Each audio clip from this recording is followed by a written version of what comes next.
This episode of Inside Golf Podcast is brought to you by Inside Sports Network. What's up, everybody? It's your boy, Boston Capital Twitter, Steve, on the Hold the Green podcast. All right, we are live. Tap in, birdie. All right, Carson Young is here. I bet Ludwig at 28. Let's go. I bet You him do at, too? I bet him at 25. Low sevens. I think there's some guys in here we like. Harris English at 7,300. I love Brian Harmon at 3.5% this week.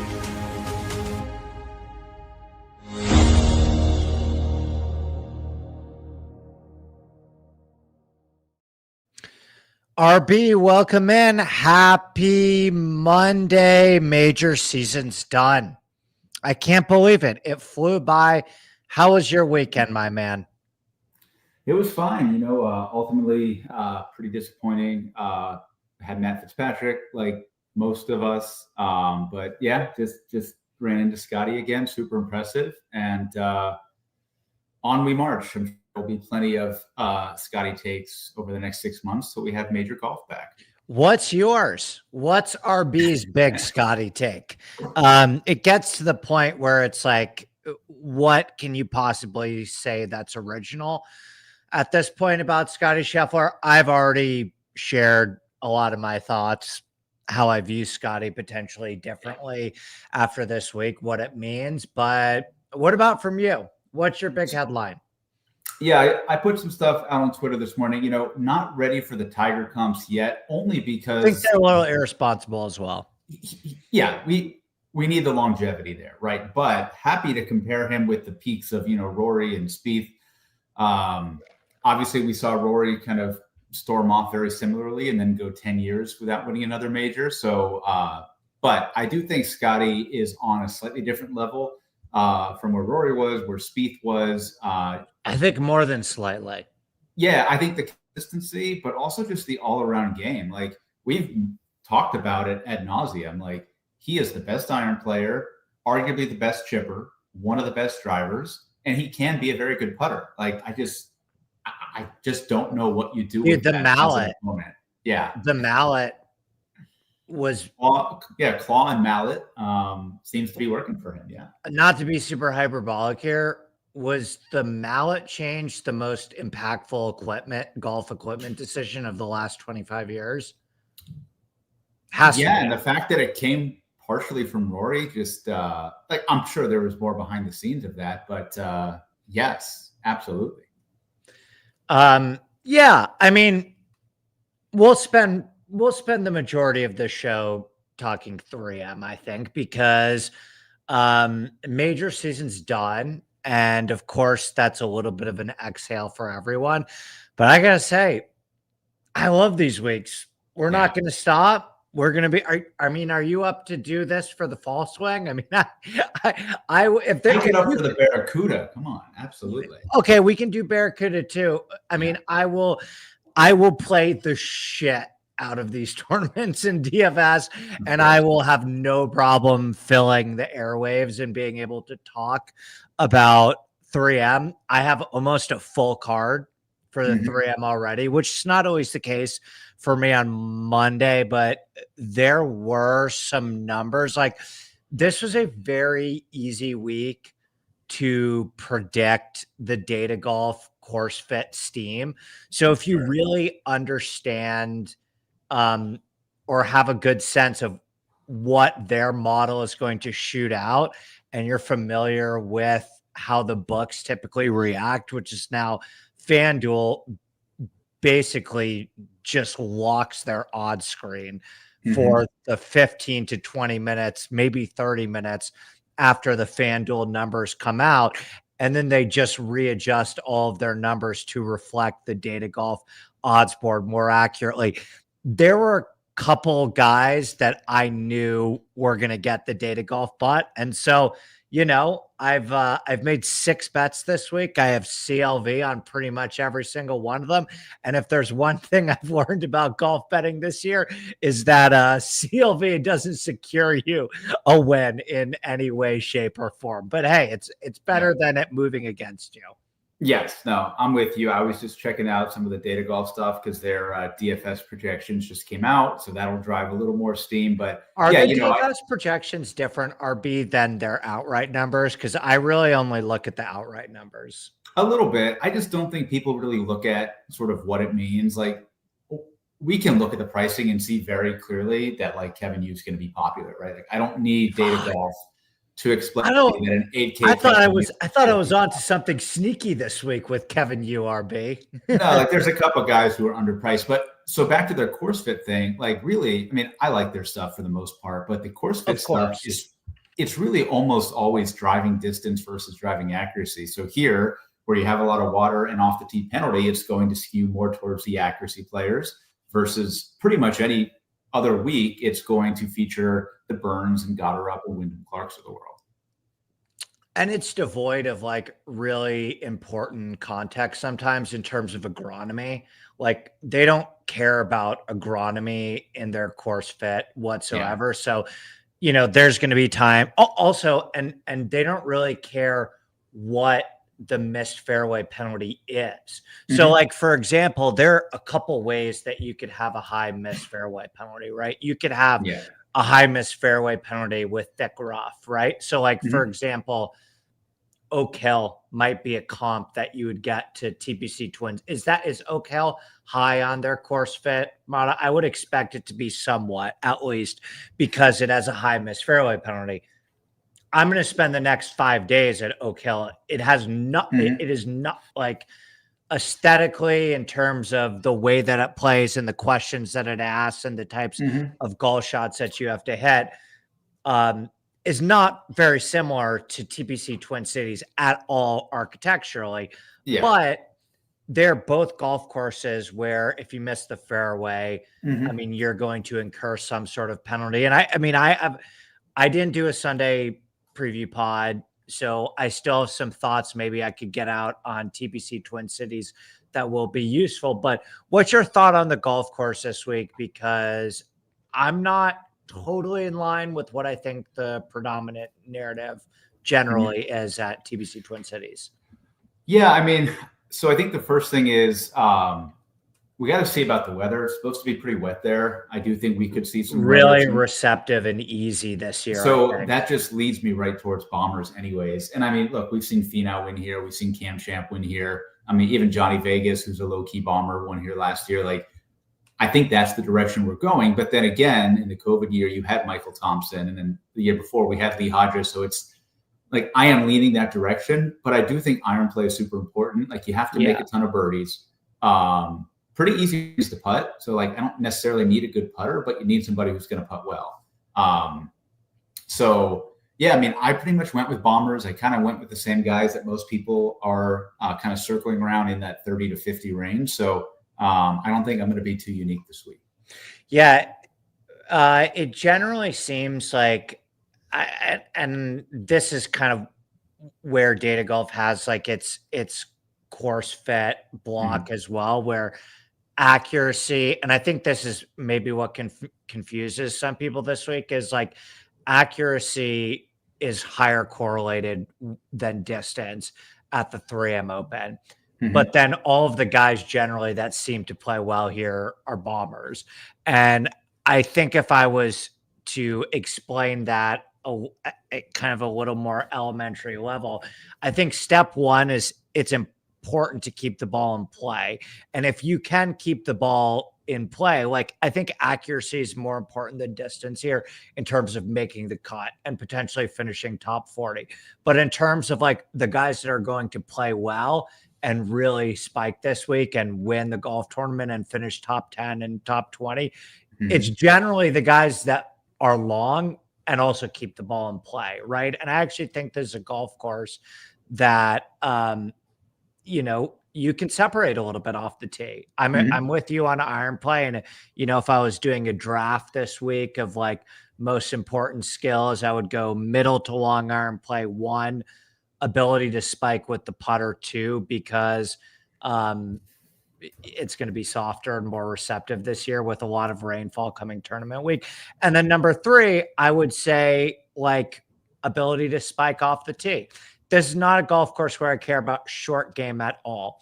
And this is what I think separates it from some of the more recent putting and wedge fests that we've seen recently at Detroit, TPC River Highlands, and TPC Deer Run. To me, this is more of a ball striking separation test because of the missed fairway penalty that you incur with all of the water on this course.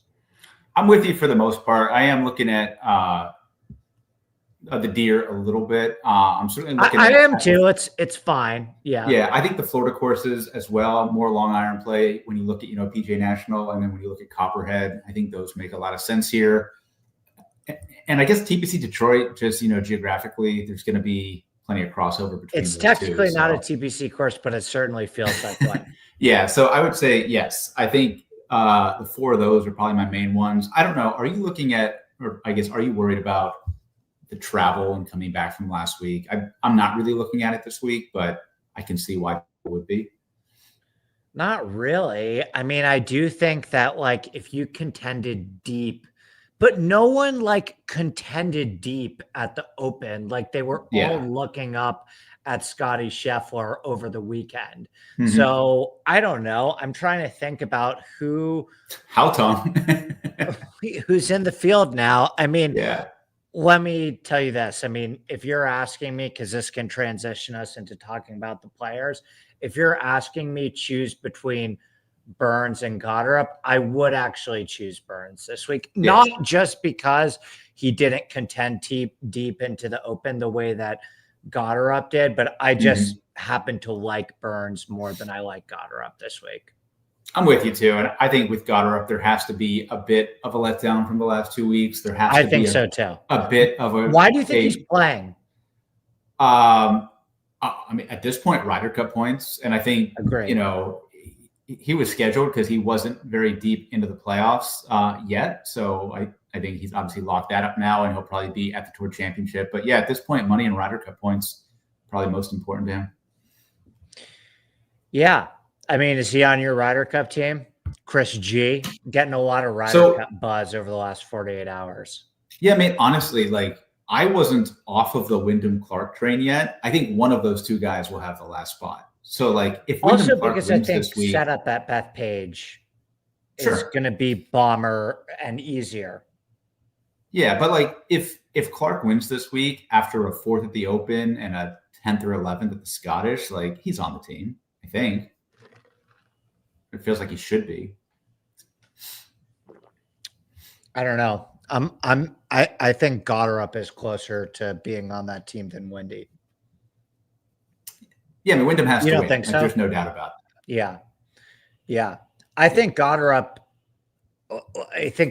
a fine play this week, but both him and Burns are here to solely to bolster their cases and positions in the FedEx Cup playoffs. I think they're both really trying to win. And the way that the pricing is set up, it's actually very easy to play both of them in the same lineup. I mean, what do you think when you assess the top of the slate here? You can just go 9K plus. It's crazy soft, man. And Mav McNeely is the other guy that we should mention in that 3 ball of guys above 10K. Yeah, I mean, it's certainly jarring where last week we had a guy at 14.2 and here the highest is 10.5, right? So very flat pricing. I think you're going to see a lot of people jam. I think you're describing, a couple of the 10K guys or maybe 1 10K and 2 9K. So I do think that's going to be the more popular build, but I also don't think there's a lot down in the 6s. When we get into the value plays, there's a few in the basically the bottom of the 7K range. So I think that plus an Akshay or Kevin Yu in the 8K plus 3 studs is kind of the way people are going. I am probably more inclined to fade Burns, McNeely, Goddard if they're all going to be 20 to 25% owned. If any of them falls down to 18, 15%, which I don't expect, I think I could get there. But I feel like I'm just going to jam the 9K and 8K guys all week. And they will be 25% owned, if not more, basically by default. Because they have to be, right? They have to be, because we can't expect, and I'll have my ownership run through tomorrow morning, but in general, the way that people build is they're not going to leave money on the table that they have to spend. And I mean, if there's any case maybe to leave money on the table this week or in DraftKings, it would be a week like this where, you know, the pricing is so soft. But generally, I don't really build that way. Do you? No. I don't leave a ton of money on the table generally. Yeah, and look, I do my research over the weekend, right? So the guys that I bet are the guys that I'm going to play. I may not play all of them, but like my betting card is going to reflect my DFS pool quite a bit. Yeah, I'm with you. So I guess, you know, let's see. There are 1, 2, 3, 4, 5, 6, 7, 8, 9, 10 guys above 9K. Give me your top 3.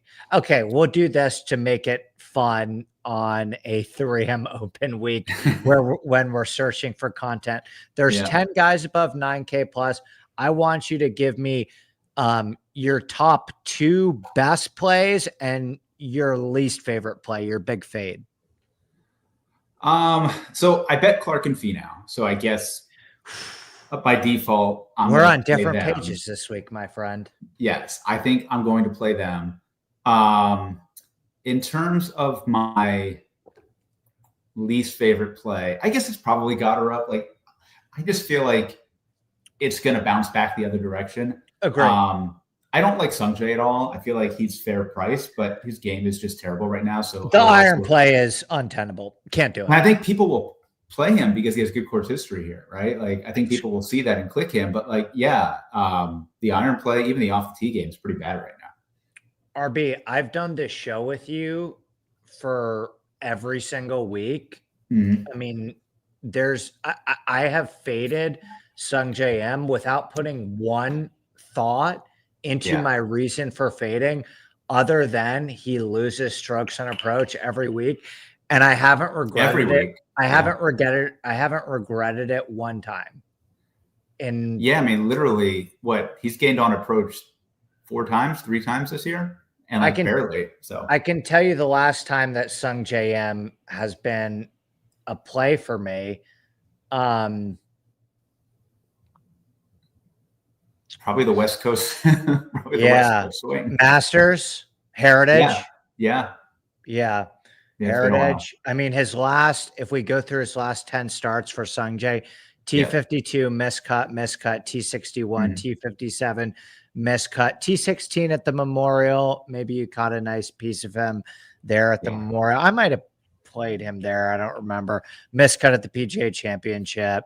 T23 truest in a field of 60 guys.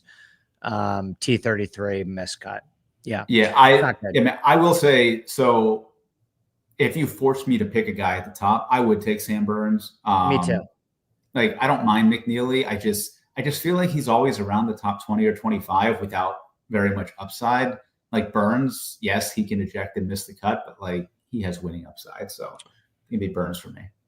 Can you give me the quick sell on Wyndham and Finau? Because I'm not totally with you on either of those plays outside of leverage, right? I mean, I think they'll be lower owned objectively than Burns, got her up in Mav. Yeah, I mean, Finau obviously is the course history play, but the iron play and short game has really been really good. He's just lost the off the tee game, and like that's the part of his game that I expect to come back. Like he's plenty long off the tee. He is usually accurate off the tee, and this is a golf course where he's been very good ball striking here. So I do like that. And like with Wyndham, I think again, it's just like the bounce back has to come. He was great with his irons last week.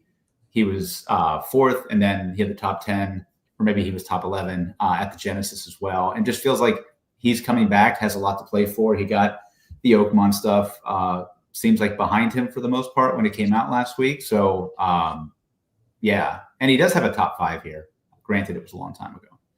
Yeah, he does. His irons and putting, by the way, were really good at the Open. And I just don't think people are going to play him. Like they're going to play everybody else. So he's got Wendy has an 11th and a 4th in his last 2 starts, in both occasions, he's gained over 4 strokes putting. And I do think the golf course is going to play softer and more receptive. I still worry about his accuracy off the tee. Sure. Yeah. He actually did drive the ball relatively straight at the Open Championship, but that was the first time that he's gained strokes to the field in accuracy since. Are you ready for it, RB? Yeah. Last year.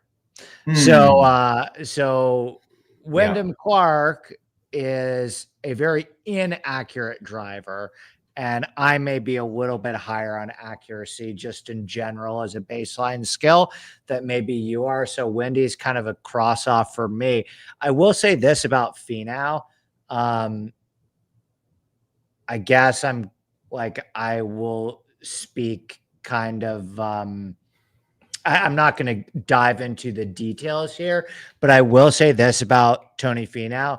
There has been a lot of resolution in his personal life over the last 2 or 3 weeks. So, obviously no surprise.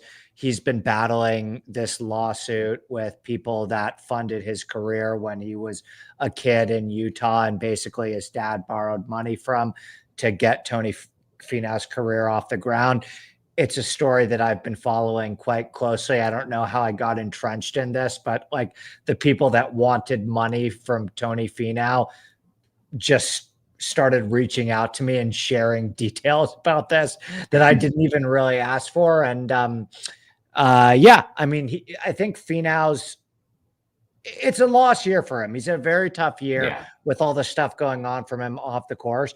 And I do expect there to be better golf for him in the future. I will say that. Good. Yeah. And I mean, he plays here every year. He has a bunch of family here in the area. So one of his favorite events, course that he knows very well, course that he's won at. And I just think he's underpriced, regardless of how poorly he's played this year. I don't think he should be he should be lower than Grieserman and all those guys. So I will, I'll give you my 2 favorites, 9K plus and my big fade. My 2 favorites, 9K plus, are Sam Burns and Siwoo Kim.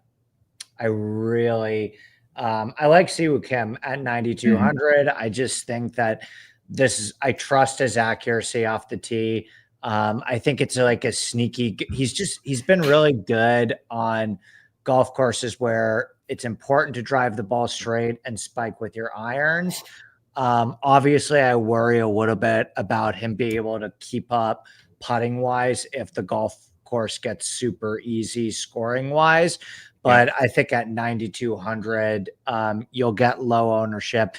Him and Burns would be my optimal start, as I said here on Monday. Talk me through the 8s.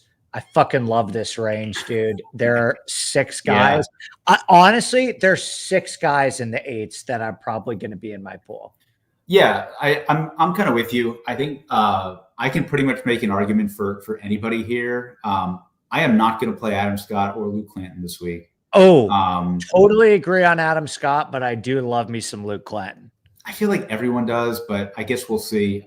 So as I mentioned, ownership wise, I think Akshay and Kevin, you are going to be the highest owned here. So just probably going to naturally gravitate away from that, even though I feel like they're both super underpriced. I made a couple bets here as well. I bet Michael Thorbjornsen, as most people did, and then I bet your boy Kurt. I just think it's a great golf course for Kurt.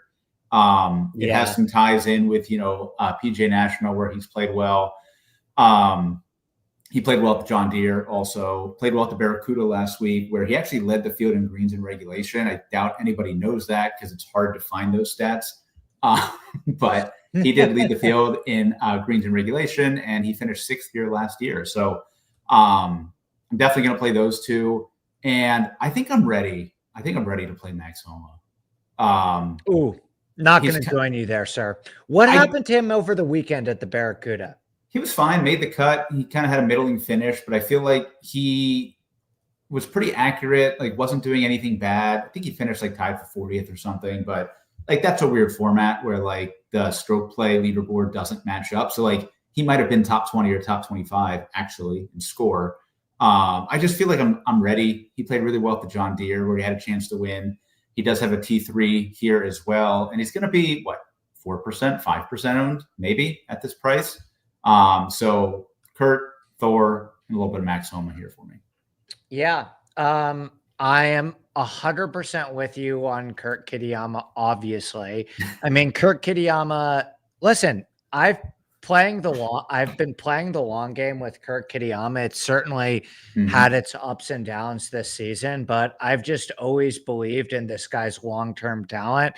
And he's broken my heart a couple times this year, but he also won me a DFS content at the John Deere Classic. He helped me quite a bit at the Byron Nelson as well. And I just believe in the guy. My big concern for him on this golf course is he's not a super accurate driver of the ball. And like, there definitely are some similarities here between Bay Hill and TPC Twin Cities. Like, I think generally the questions being asked at both of those golf courses are quite similar. And this is obviously a much easier field for Kitayama to take down. But this is a little bit more accuracy dependent than Bay Hill is. And he just doesn't gain an accuracy at like the way that I would generally like him to. But I think he is, absolutely a top 5 ball striker in this field right now. He's completely flushing the ball, and his middle to long irons have been top 10 in this field like all season without a doubt. So for me in the 8K range, my favorite plays are Kitayama, Griot, who happens to be like one of the best iron players in the field right now. But I'm going to play Kitayama, Griot, Clanton. I may fade Kevin Yu on ownership. But then I think kind of the sneaky good one here is Keith Mitchell. Putting, you worry about the putter keeping up? I just worry about the upside. Like, again, like we can talk about Keith Mitchell, first round leader, but he hasn't had the top 10 since the Truist. He really hasn't. He doesn't have a top 5 since the Truist, actually. He does have a couple top 5s here, but seems like it's been a little bit short game heavy. But yeah, the iron play is a bit of a concern, and just being able to do it for 4 days at 600. I'm a little bit worried about that. And I just love Kurt and love Thor, and he's kind of sandwiched between those two. So fair enough. A little disagreement from us this week, which we love. No concerns with that. More balls in plays for us, so more opportunities to be right. One of us, I'm sure, will be right on a bunch of these guys. But yeah, seems like you're leaning more Kitayama and Thor, and I'm leaning more Homa, and I'm leaning more Clanton, Kitayama, Kevin Yu, and Keith Mitchell. Let's do the sevens. Some bangers in here. Yes. Lots of good plays. I'm going to try and limit myself here because, again, like I said, I really want to play a lot of the 8s and 9s here this week. So the first name that's interesting is going to be Lee Hodges, just because obviously he won here a couple of years ago. People have been on him for most of the last month or two. You had me at hello. No sell required. Yeah, I mean, missing the cut at the Scottish and then jetting to the Barracuda and miss the cut there. Like, I'm probably willing to overlook that a little bit, but it's moderately concerning, especially, he's probably going to be popular. I did bet him for top 20, so I will do that. I think my favorite play here is Jacob Bridgman. And again, maybe I'm a little too narrow-minded when I look at this, but I looked at those comp courses that I mentioned. He was 5th at the Deere. He was 3rd at the Valspar. Yeah. He was T2 at PGA National. Yeah. And he tied for 25th at Mortgage. So kind of checks all those boxes. It felt like when he was playing really well, I think it was, like spring Florida swing, it seemed like he was playing well enough that he could trend for a win. And now he's out to 66-1 in a field that's really not that good. When he was 35 or 40 in some of those spring events, I just think he's good. So I'm going to play that. And then the only 2 other names that I'm really going to go heavy on here, one is Doug Gim. Yes. One is Matty Schmidt. So 2 opposite ends of the spectrum. One bomber who can putt pretty well, one iron player who can't putt, but both have pretty good course history. Form is okay on both. Matty Schmidt, he didn't play well at the Open, but but he did make the cut. So yeah, Gim, Schmidt, Bridgman, and maybe a little Lee Hodges for me this week. Yeah, your case on Bridgman is rock solid. No disagreements that you're going to find from me there. I love like the golf courses that he typically plays well on. I do have some concerns about his ball striking, and I would prefer him more at like a pure putting contest because Jacob Bridgman's greatest skill still is the fact that he's such an elite putter. But I do think that the level of ball striking is going to be a little bit easier this week, and there's going to be more of a percentage from the strokes gained pie coming actually from putting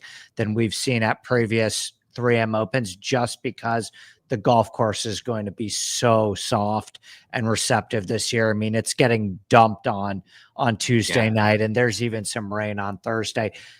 Doug Gim, super easy sell for me, obviously. I mean, literally, RB, the winning lineup that I had at the John Deere Classic had Hoey, Kitayama, Doug Gim, Lee Hodges, Kevin Roy, and then one other guy. He was higher price. I can't remember who the sixth guy was. I'm probably going to run that back this week as well, because I actually think like those guys are more ball strikers than they are putters even. And I think John Deere is even more of a putting contest that TPC Twin Cities are. So if all of those guys can finish, Kevin Yu, I think was the sixth guy. So it was a super balanced lineup. So if all those guys can finish top 25 at the Deere, then I think they could finish top 25 at, I think they can finish top 25 at TPC Twin Cities. I actually think Kevin Yu or Kurt Kitayama are going to win. Yeah, Kurt is very high on my list. I think I'm still picking Thor, but Kurt is very high on my list this week. Yeah, fair enough. Kyle said the same thing on Thor. You guys are a little bit higher than Thor on Thor than I am. But I'm getting there. I totally get the Thor thing. The guy that I would add, actually, there are a couple bangers at in the low sevens, and no one's really watching this show anyway for the 3M Open. So I don't think we have to be super discerning about who we mention and don't mention. I'm happy to talk through a couple more guys that I love at the bottom of the sevens. Let me add one more guy at the top of the sevens that I typically never play RB. I generally always talk a ton of shit about him because he doesn't love golf and he doesn't love practicing. But I think if there's ever a golf course for Cameron Champ to be able to flex his muscles, obviously he's a former winner at this course in the past, but I don't know if you've looked at like the Cameron Champ numbers, but he was basically a Corn Ferry Tour player for the beginning half of 2025. And then since playing on the PGA Tour. Now, I think a lot of this has to do with the fact that these golf courses are very good golf courses for Cameron Champ, but Cameron Champ's been nuking. Like in 5 starts on the PGA Tour, he's finished top 30 every time. He's gained in both ball striking categories every single time. He is flushing the ball off the tee, 3.5 off the tee in 4 straight starts. Yeah, and his miscut at the Barracuda was a little bit misleading too. He just ejected in round 2. He was actually near the lead on Thursday. So he's playing great. Probably a little bit higher price than he should be. But again, he's won here and has 2 other top 20 finishes. So like you said, this stretch of golf in the summer with these golf courses that are wide open where you can hit drivers, like it's perfect for him.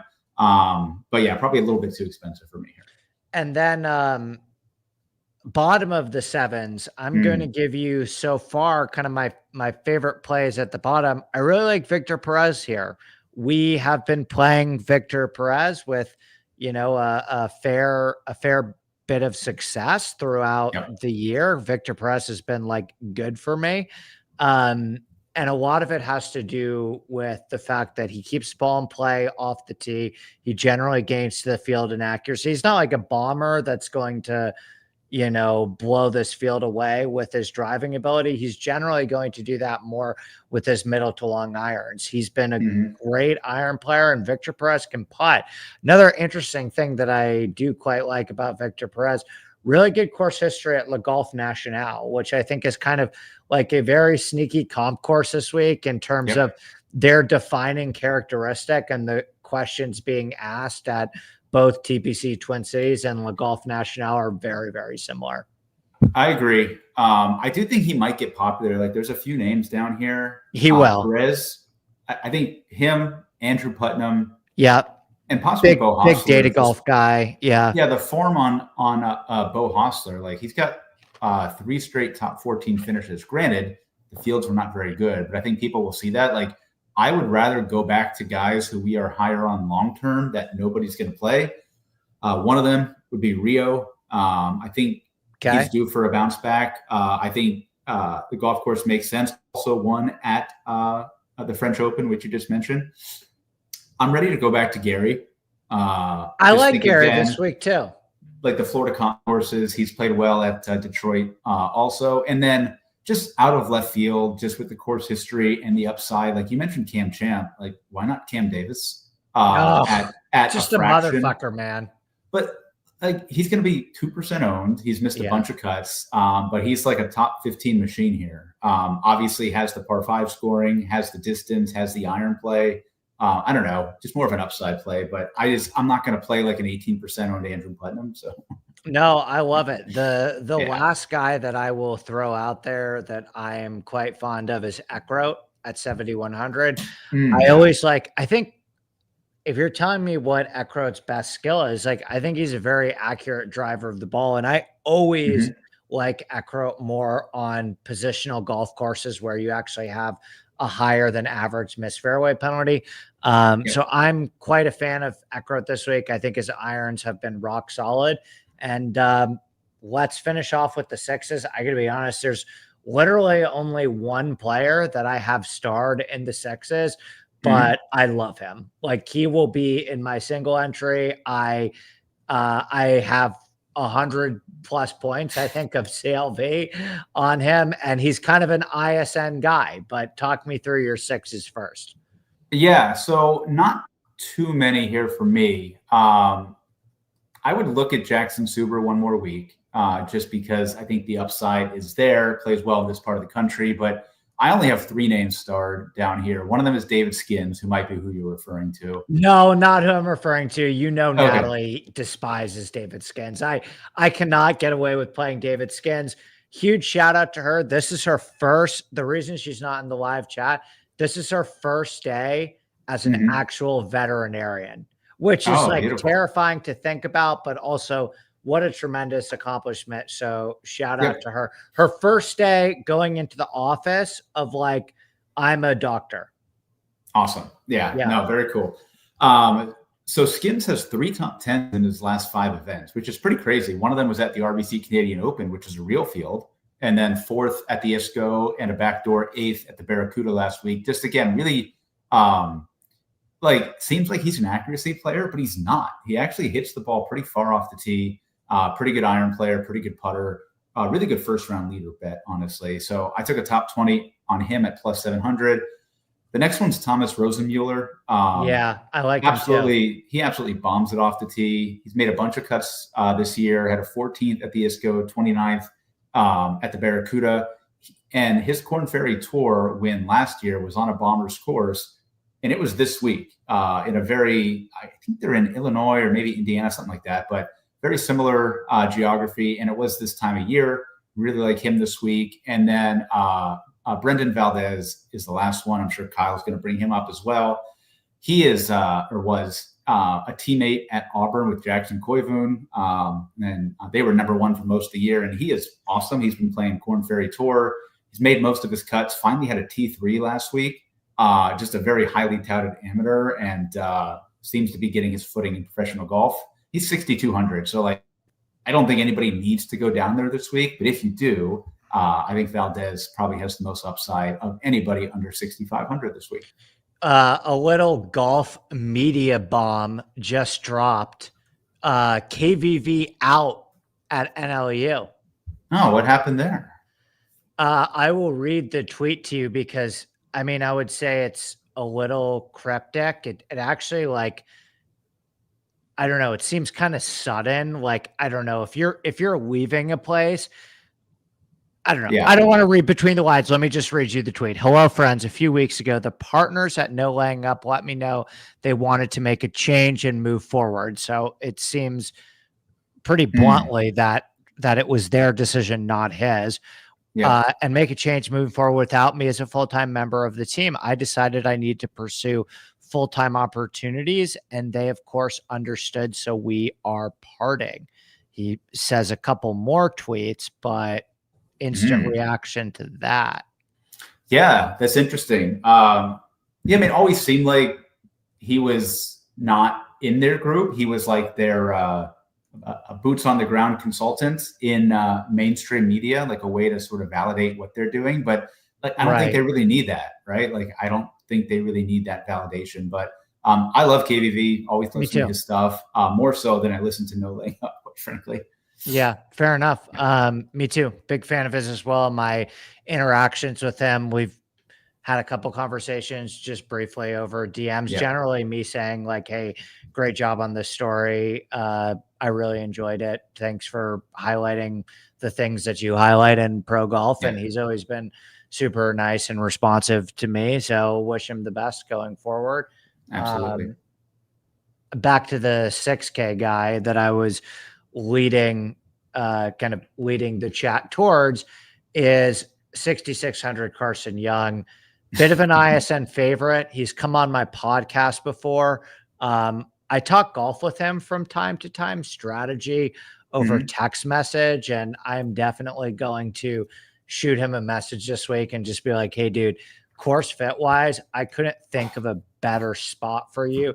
No pressure or anything, dude, but I couldn't think of a better spot for you to kind of flex your muscles because I don't know. Look at those accuracy stats from Carson Young and the overall off the tee form. Like Carson Young has high driving upside. Like he's not a bomber, but he's really straight and also features above average distance. And I think that's a heavy cheat code on this golf course. He finished top 20 at the Barracuda. We all fired on him this morning at 270 to 1 because I knew looking at his skill profile that FanDuel was that Data Golf was going to like what they saw in Carson as well. And what do you know? That 270 was gone in a second. I think FanDuel Data Golf ended up making Carson's odds 200 to 1. Yep. I like him. 180. 180. So there's still FanDuel's still hanging a 200 on Carson Young. I still love that bet. And he got better over the weekend at the Barracuda. He, I believe he barely made the cut. And then I'm just looking at raw GIR numbers, but he was 21st greens in regulation on Saturday and top 10 on Sunday. So maybe found something, but I like it. Yeah. And I mean, we've seen the upside with Carson Young. So Bet365 also hanging at 225 on Carson Young as well. So if you have access to Bet365 in New Jersey or wherever else Bet365 is, it's not legal in Florida, is it for you? No. Yeah. We only have Hard Rock down here, so except for offshore. So does Hard Rock give really terrible outright numbers? Like, are there what's their hold compared to DraftKings and FanDuel? It's actually, yes, it's pretty bad. But they actually move lines the other way throughout the week. And so like they start very bad on Monday. And then like usually by Tuesday or Wednesday, you can get an extra 10 or more points sometimes on guys. So no rush to bet on Hard Rock. I have to use proxies for the most part because I need to get early FanDuel. I need to get Rivers. I was going to say, do you generally have people bet for you on FanDuel and DraftKings, or do you every use week offshore? Yes. No, every week. Yeah. So that's Carson is literally, and like on a week like this, when I just go all in on a 6K play, I'm quite worried about his ownership. now being in the double digits. But, sometimes you end up having to pivot off yourself. Like my favorite sleeper play at the Open was Nick Taylor. Yeah. And I was wrong on him being a good sleeper. And I ended up having to pivot off Nick Taylor because his ownership was becoming untenable. And so, sometimes you pivot off of the guys you like if the ownership gets too crazy. But that's why I would say the Monday show is kind of like the cover page of the analysis that you get at ISN. The real plays and stuff happens obviously in the Discord and that Wednesday night show. So on paper, Carson Young is like my favorite play in the 6K range. But if you happen to disagree with me, not the worst week to disagree with me, because I worry that he might catch some serious steam just for lack of better options down there. Yes, I just don't think people are going to play many 6Ks in general at all because the pricing is so flat. So agree. I don't have anything else, RB. I mean, I think Johnny Vegas as a defending champion is a little disrespected at 7.4. He'll probably be in the double digits though. EVR obviously coming off a win. I like that call, Justin, but I would also be somewhat concerned about ownership. Did we mention Kevin Roy at 7,300? Yeah. So again, I think we just saw him at 98K at the Disco and Barracuda. He was pretty high as well. So now he's back down in this range where he's been really, awesome. The iron play has been tremendous. So for sure. Do we have a show consensus winner of Kurt Kitayama this week? Yeah, we can. What a ridiculous thing to say in 2025. Yeah, I would still take Thor, but Kurt is probably number 2. And I have an outright. I got a top 20 on Kurt as well. Probably target some matchups. It just seems like he's back. Great spot for him. It's a good golf course for him. Yeah. Great course fit, great upside. I'm totally with you, obviously, on Kurt. That's an easy sell for me. And I'm sticking with Carson Young as my long shot. Who's your favorite long shot? Like 100 to 1 plus?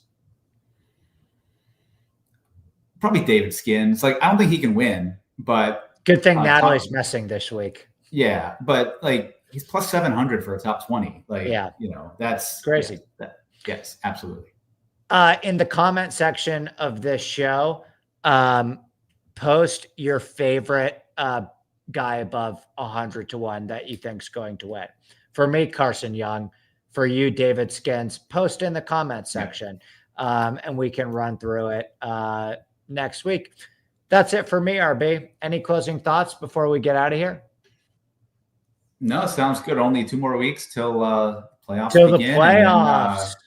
And then it's like NFL is here and we can swim in the fall swing. So. Have you started any NFL research? No, I'm a Browns fan, so it's hard to get up for the year already. I haven't started any NFL research started. Either. No, I've got my first fantasy draft in a week and a half. So. Oh shit, that's coming up. Early. Golf tips checker McGreevy. Early, so. Any final thoughts on McGreevy, real quick? Just kind of another steam candidate. I believe he is the highest projected 6K from on Data Golf. So yeah, I think next week is probably McGreevy week. He's got a top 10 there before. That sort of wedge fest, right? Accuracy seems to fit him better. So I'll say Max for next week. Yeah, totally agree. I'm definitely a bit lower than DG on Max McGreevy potentially, but that will do it from us, RB. Thank you for joining me as always. Best of luck this week. All right, you too, buddy. See you. Cheers.